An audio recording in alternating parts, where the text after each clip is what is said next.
because, a politician thinks of next elections. Statesman thinks of next generation. William Ruto's agenda beyond 2030 and a conversation as a country is a completely new trajectory on how we want our economy governed. William Samoei Ruto is the only president who has come out with a manifesto in the last general election and changed the conversation in this country to be issue-based campaigns rather than the usual rhetoric of our campaigns. This conversation, Sam, is timely and very, very necessary. Please clarify that. The only president too? Who came up with a manifesto that he wants to be held accountable to. Today, people criticize William Samoei Ruto based on his manifestos. No, candidates have never had. I mean, presidential candidates initially have had manifesto, but then they have never been held accountable to their manifesto.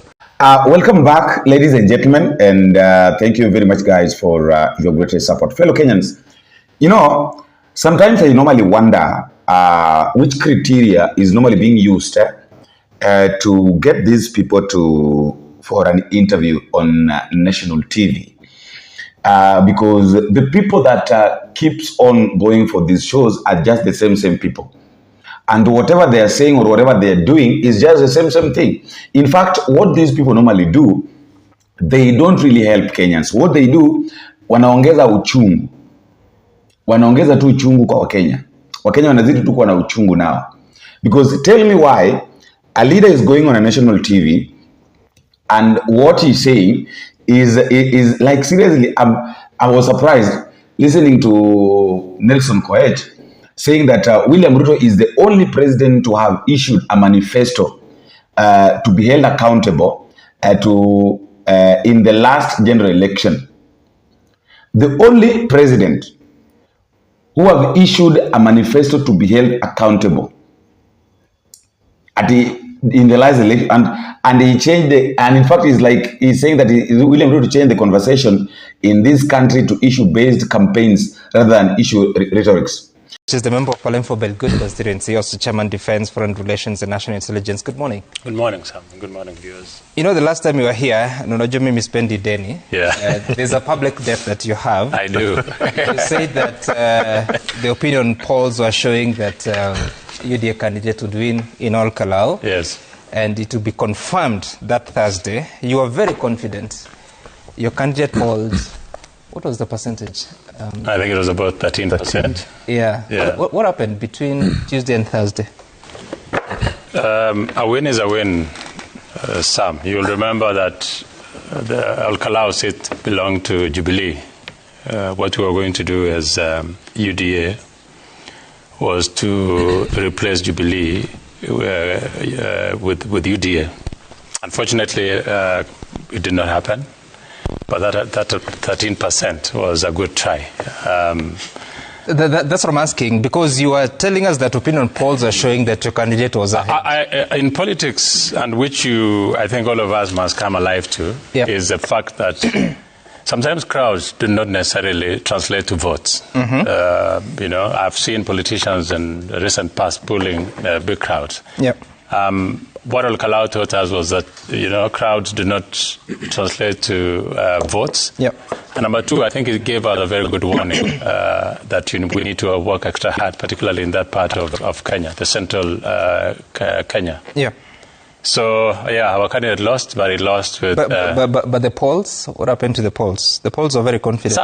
Sadly, the polls indicated, I don't know, the breed of Al-Kalau is different. How polls are done is quite scientific. I don't know if they were scientific or not, but polls from independent pollsters and those that we did somehow indicated that we were going to lose Al-Kalau, but not with a big margin. And those of independent pollsters, I don't know if they were also sure, but it indicated... Then you lied. You told us that the polls you had done were showing that your candidate was going to win. Absolutely. Sometimes... You just told me that they were saying you're going to lose, but not with a big margin. there are different polls that were conducted by different people. Some of them showed us winning by 5%. Some of it showed us losing by 5% or 10%. We do, and polls were done consistently, maybe after 5 days or 6 days, by different people. Privately procured or what? The independent people will do it, public procured, and some of them will be done by our friends who are already on the ground. Yeah. Some of them we will interpret the crowd to mean the results of the election, and sadly that is not what was what we got. We got a different result. Which is okay. It's a learning experience. It tells us that, if you look at the polls always, it does not necessarily have to give you the accurate figure because voters are different. And then I think we relied largely on the young people and listening to the young people. If you saw the turnout in Olkalau and you see and how the polls were and how the polls were done, most of the people who voted were largely elderly. And somehow I think we relied. I think it was yesterday that nowhere in the Constitution does it say that we are democratic and poor. And for us to get to that level, we have to have this conversation. What are your thoughts? Sam, if Kibaki had listened to naysayers in the year 2006, when he had a national steering vision committee that was going to look into Vision 2030, we will not be today debating the Vision 2030. And let me take a quote from James Freeman that, a politician thinks of next elections. Statesman thinks of next generation. William Ruto's agenda beyond 2030 and a conversation as a country is a completely new trajectory on how we want our economy governed going forward. It is a vision for the nation. It is a conversation that we must have. It is a conversation we are having now. William Samoei Ruto is the only president who has come out with a manifesto in the last general election and changed the conversation in this country to be issue-based campaigns rather than the usual rhetoric of our campaigns. This conversation, Sam, is timely and very, very necessary. Please clarify that. The only president too? Who came up with a manifesto that he wants to be held accountable to. Today, people criticize William Samoei Ruto based on his manifestos. No, candidates have never had. Presidential candidates initially have had manifesto, but then they have never been held accountable to their manifesto. William Ruto is inviting a conversation where today we hold him accountable to his manifesto. But let me first dwell on this, then we'll come to that. Sam, and this is not the first time that as a nation we have a conversation. Even when Onyonka Senior was there in the 60s, we had the sessional paper, number 10 of 1968, that was setting a post-independence Kenya and its trajectory in our economy. Then we had a sessional paper number 1, I think, of 1986. That was also, again, giving a blueprint, an economic blueprint of how our country will have been governed then after some recession and drought and so on and so forth. Then now we came to the Vision 2030, and now the president is coming to the Vision beyond 2060. Before I come to the details of the Vision 2060, let me tell you that Kenya is not in isolation. Recently, Rwanda launched Vision 2050. Saying that by 2020, by around 2030, by 2050, what Rwanda anticipates is that it should be a high income country, looking at a GDP, an annual GDP of about 2,400 USD per annum. This is the conversation that Tanzania is having. It has its own 2050 vision. Uganda is having a 2050 vision. What the president is saying is that, what is our vision going forward? What is our plan going forward? How do we anticipate to have our country take off from the Vision 2030? Because truly, there is so much that we anticipated to have had by 2030 that we have not achieved as a country. So we must set a plan for the nation and have a conversation on how we want our country governed, on how we want our economic the economic direction of this country going forward. And that is exactly the conversation that the president was bringing forward. I wouldn't know. Ours was a spirited fight to get the seat. We deployed campaign machinery. We also tried as much as possible to project the kind of candidate that we wanted and the development that we wanted for the people of Al-Kalau. That's state machinery. Not necessarily state machinery. Some of the things that will have been done later were moved forward. Isn't that voter manipulation? For the purposes of for the purpose of election. Isn't that voter manipulation? It's not voter manipulation. I think if you read the IBC Act, I don't see where we contravened any section of that. Have you read the Elections Offences Act? Absolutely. That talks about introducing new developments within a campaign. In fact, we amended the Elections Offences Act in the last parliament. Oh, okay, so to delete what? What was done in Al-Kalau by the state, by the government. Actually, let me say by UDA was to get the seat. Of how much was spent, I do not know. I heard from Honorable Mureu saying that a lot of money was spent. No, don't let... Election is spent by all sides during campaign. Don't let stories get in the way of truth. You just said what you did as government. Yeah. And I think you're right, because that's what we saw. Yeah, I'm still sad about Al-Kalau, sir. No, I know you're sad. No. Because you see... I'm just establishing facts. You say I feel bad even for the Meko. We have to find a way of getting the Meko. So it's painful sometimes. Sammy, the mattress... When you're trying to give people green energy. Just wait. The mattress is... You see, that's the point, Mheshimiwa Koech. The Meko gas, the mattresses... the shoes, but it's a program. It's a program. I don't know about the water distribution plans. You see, all that is government. Those are government plans, aren't they? Our teams tried. We had several teams. We have several teams of individuals that went there to do the campaigns. We have Itumbi and the rest who were there campaigning for our candidates. Because I did not personally go to Al-Kalau, whatever machinery they deployed to campaign for our candidates, I didn't know. But we wanted a win. Okay, so desperately. As government? Our not as government, as UDA. But the government was campaigning, surely. Yeah, which is, UDA is a government. But our candidate, we had our candidate. Okay. Okay, all right. I've seen my brother struggling with this. I want to say it here, with all honesty and candidness. There's nobody who doesn't want us to have a debate about our national issues. We must. We should. But you see, before you can have a national discussion about what is ailing our country and what we need to work on to make sure it's improving and it's moving forward, first of all, there has to be good faith.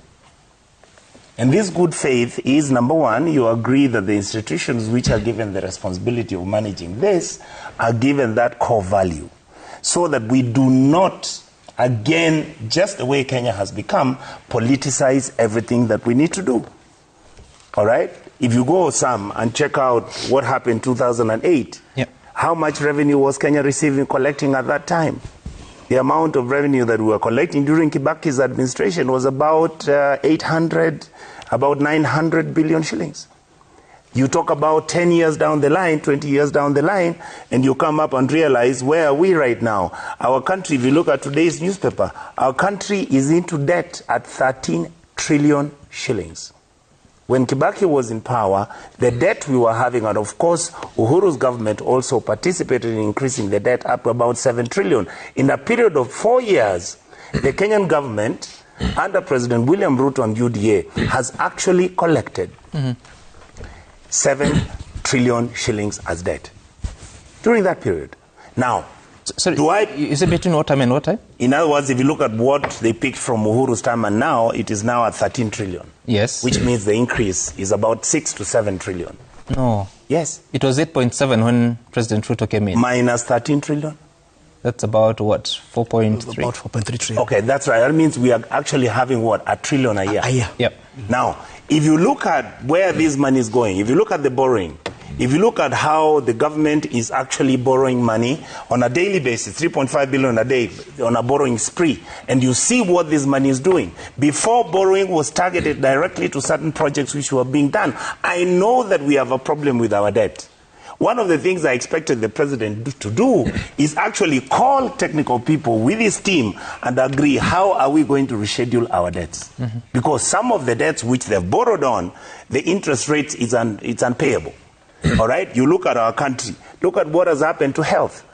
If we do an audit of all the health facilities in Kenya, whether they are level 1, 2, 3, 4, the county government, what's happening, we are not doing well. If you look at affordability, the rate of inflation that is at our country, what is happening to the poor people? The class, the poorer are getting much more poor, the richer are getting richer. If you look at where we are in terms of the taxes that the government has actually been laying out there for us, this has been an issue that has been raised over and over and over. And the question is, why are you taxing everything? These are issues which I believe we can have a conversation with the presidency. If you look at the question that my brother has brought out of urbanization. Urbanization is not development. Urbanization, the fact that the president is introducing houses, which is calling affordable, to individuals in areas where some of these people may not need those houses.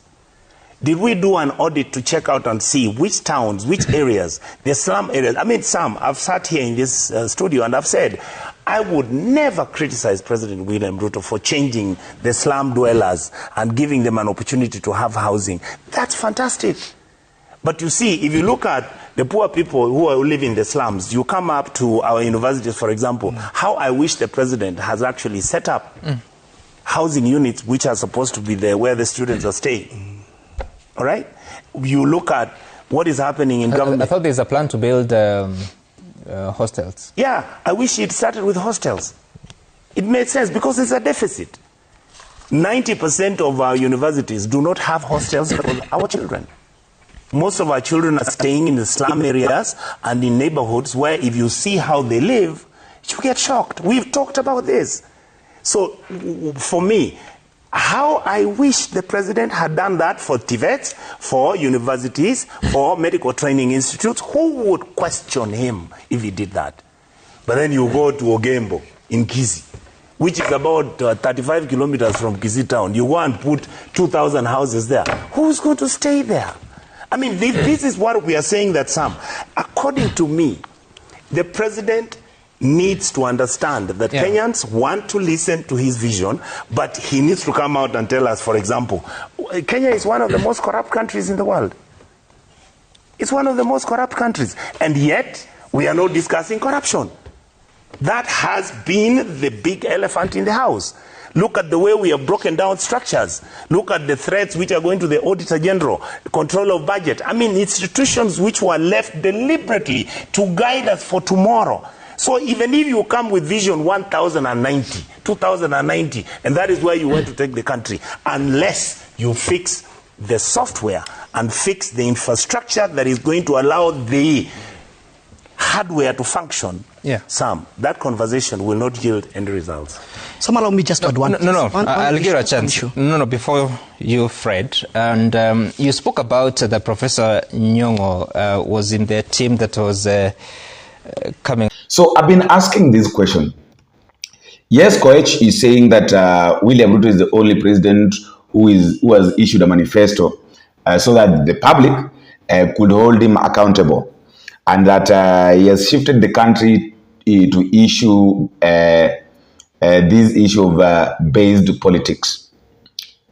Yet when we try to look at 3 years since William Ruto became the president, 3 years plus, this key manifesto played on the cost of living. It played on unemployment, and it also played on the hustler funds impact, which still remains heavily contested. I want us to understand.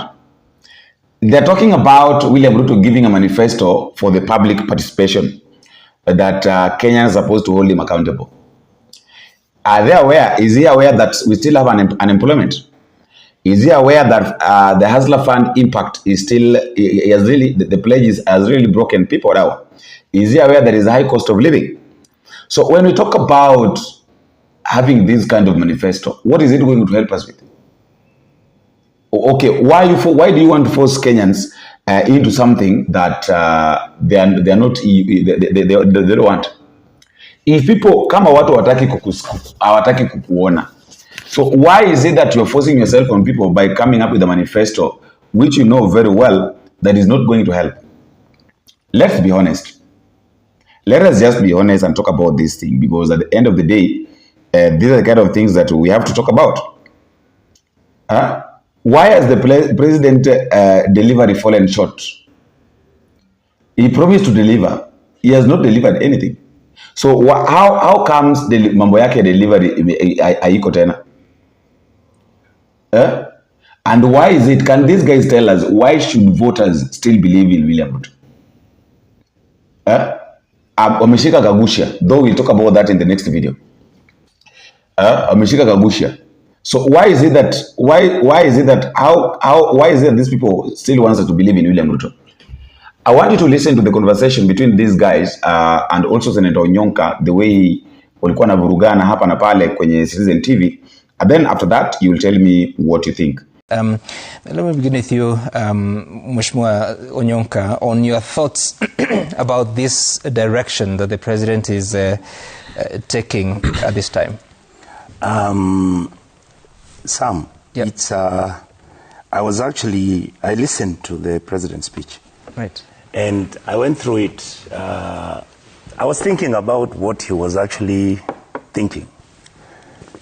And my interpretation was that I feel that what the president was doing was preempting any questions about why we have either not achieved the targets that were supposed to have been achieved with the 2030 vision, or he was preparing a soft landing for himself on what is supposed to be done, because what was supposed to have been done has failed.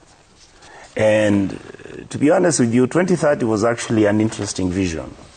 Why? Because 2008 is when, you remember, we had this challenge or this problem of the post-election violence, and whether it was purely coincidental or not, there was a need for Kenya to pick a new trajectory. What was the purpose of that? Target Kenya as a country that is going to be reasonably industrialized. Why? Because then you would have these industries and factories creating job opportunities for Kenyans, for the simple reason that Kenya has always been the hub where many of the companies that came into the region to begin with had settled in Kenya. And number two, then we would position ourselves global, let me say on the continent of Africa, because of the changes that are taking place and the associations that are coming in. And what happened is that as a result of this, the 2030 vision had three pillars. The pillars were economic, social, and political. Right. What was the economic one? One, basically look at the factors of production, land, labor, and capital. What has happened to our economy? If you look at the transformation from Mwai Kibaki's government into Uhuru's government and then to President William's government, my belief is that President William basically dumped the 2030 initiatives. And he decided, of course, to come up with the bottoms-up approach.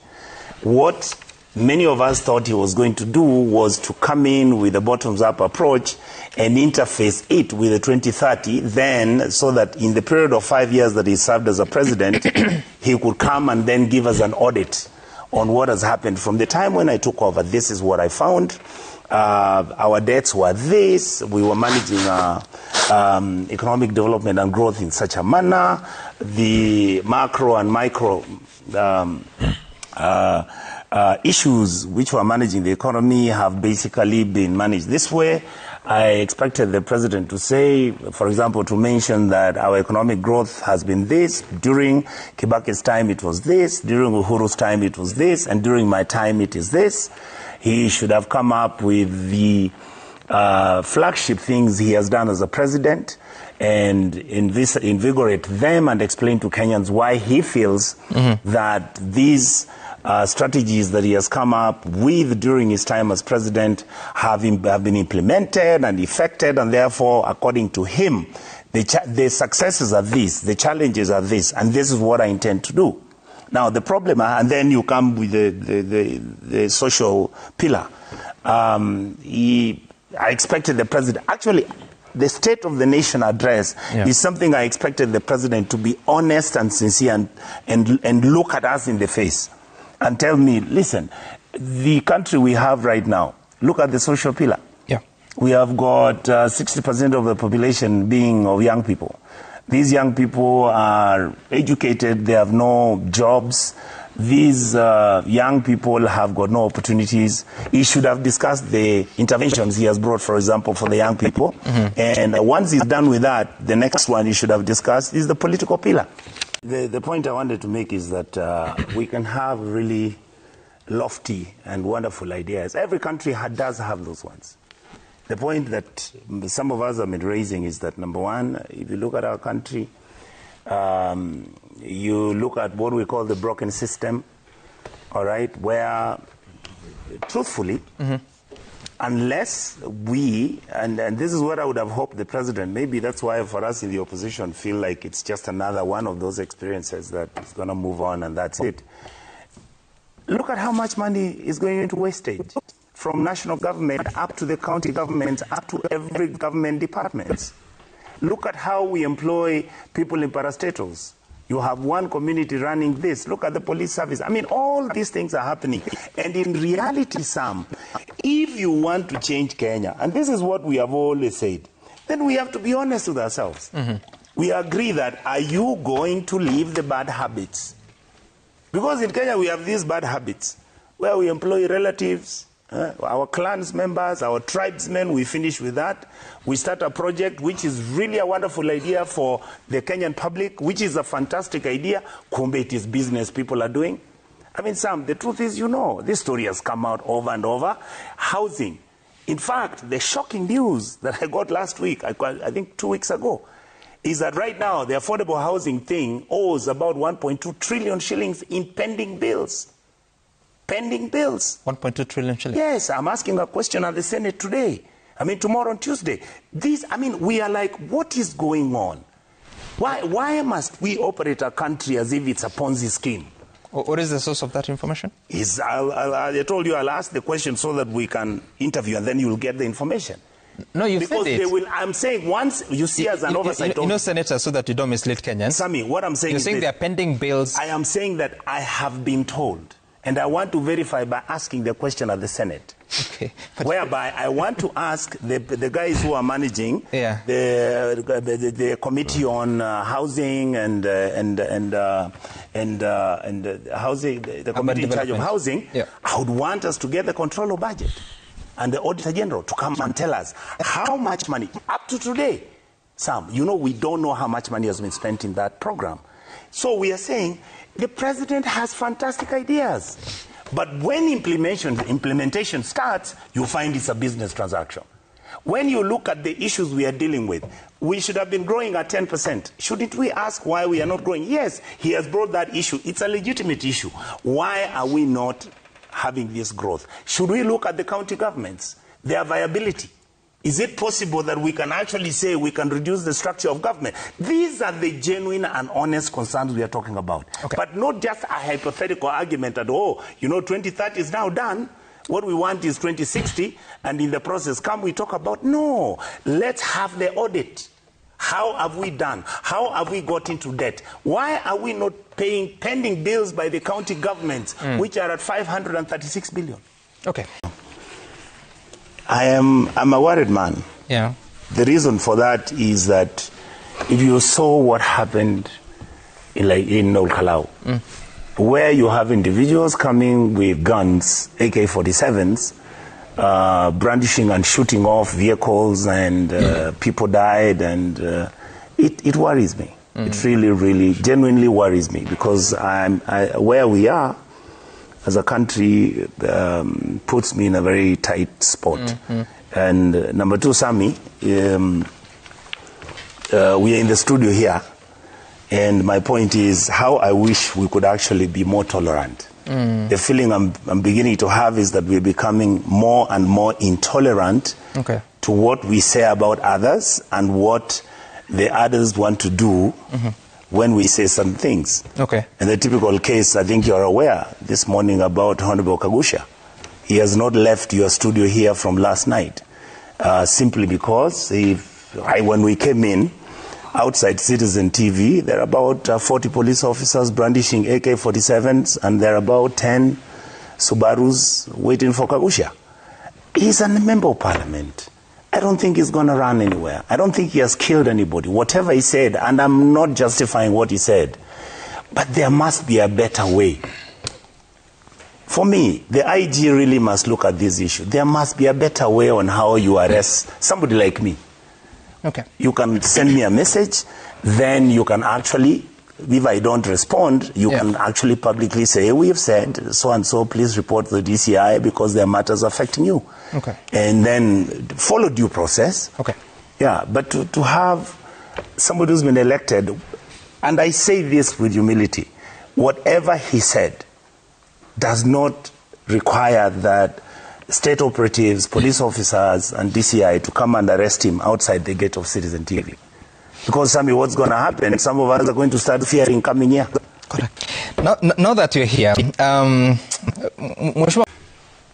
to be honest with you, the scenario that I saw in Olkalau was basically what happens in the scenario we have in Kenya, which is instead of, and to a large extent is because of the law. We do not have a campaign financing law that restricts individuals or persons or entities that are going to fund individuals who are running for elections. Number two, the law which exists, of course, found everything that was being done was actually illegal because it was bribery. I mean, you're talking about state officers being sent to a place where elections are taking place. Of course, everybody will, those who are pro what was being done will argue that when there's an incumbent, it is up to him to decide which goodies he's going to give people so that they can vote for his party or his take. And truthfully, when we run for elections, we always do those polls, and some of them are actually very accurate. But some, like my brother has said, depending on who those polls have been done for, they will mislead you and they will misguide you. And you're still paying for it. I mean, no, it happens because normally you want a true position of the status quo of your positioning in terms of the people you expect to vote for you, yourself, how you're doing. For example, somebody might tell me, are you going to run for Senate? I say yes. And they'll ask you, would you want us to find out how you're doing since you were elected until now? So those polls, yes, I agree with him, because there's a lot of information we got from Olkalau that people had tons and tons of money. Like he has said, some of our friends tell us it was close to 1 billion shillings. After those elections, we have also been told that many of the individuals who are running around campaigning have since then bought new cars and many things have happened. State money was being shared. Is that so? I hear so. I cannot verify. I don't have the evidence. So I will not. The election was just about 2 weeks ago. Yes.